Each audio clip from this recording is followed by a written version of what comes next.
কিছুক্ষণ পরেই Bangladesh Zimbabwe match. প্রথম ওয়ানডে ম্যাচ শুরু হবে 1টা 30 মিনিটে।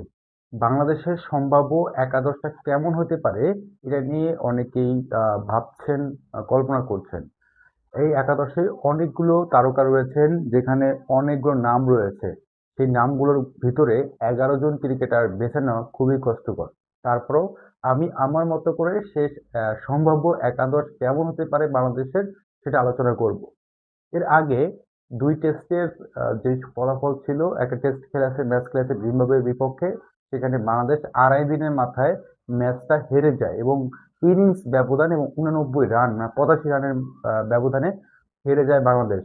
এই ফিফা ওয়ার্ল্ড কাপের ভিতরেও বাংলাদেশ যেভাবে এই বাংলাদেশ ক্রিকেট নিয়ে তেমন মাতামাতি হচ্ছে না, এখন নিউজ হচ্ছে না, তবে বাংলাদেশের ক্রিকেট বাংলাদেশের খেলা বলে কথা, এটা নিয়ে তো ভিডিও বানাতেই হবে।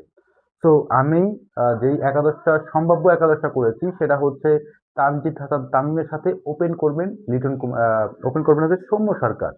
তানজিদ তামিমের সাথে ওপেন করবেন সৌম্য সরকার। 3 নম্বর পজিশনে খেলবেন নাজমুল হোসেন শান্ত। 4 নম্বরে খেলবেন হচ্ছে লিটন কুমার দাস। 5 নম্বরে খেলবেন Towhid Hridoy. Middle order batsman দারুণ ফর্মে রয়েছেন।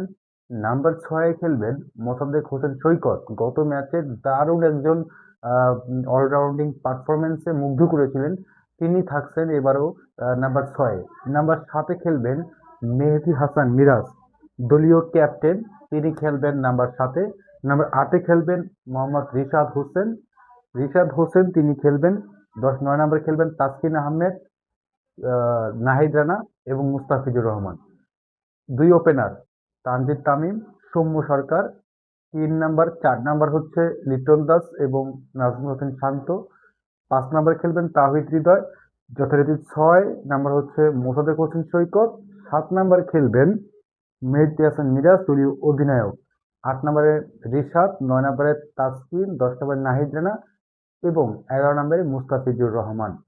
এখানে লিটন দাসের খেলার সম্ভাবনা অনেকটা কম রয়েছে, সেক্ষেত্রে এই জায়গাটা সুযোগ পেয়ে যেতে পারেন নুরুল হাসান সোহান, কারণ একমাত্র 2 জন উইকেট কিপার ব্যাটসম্যান রয়েছে এই দলে।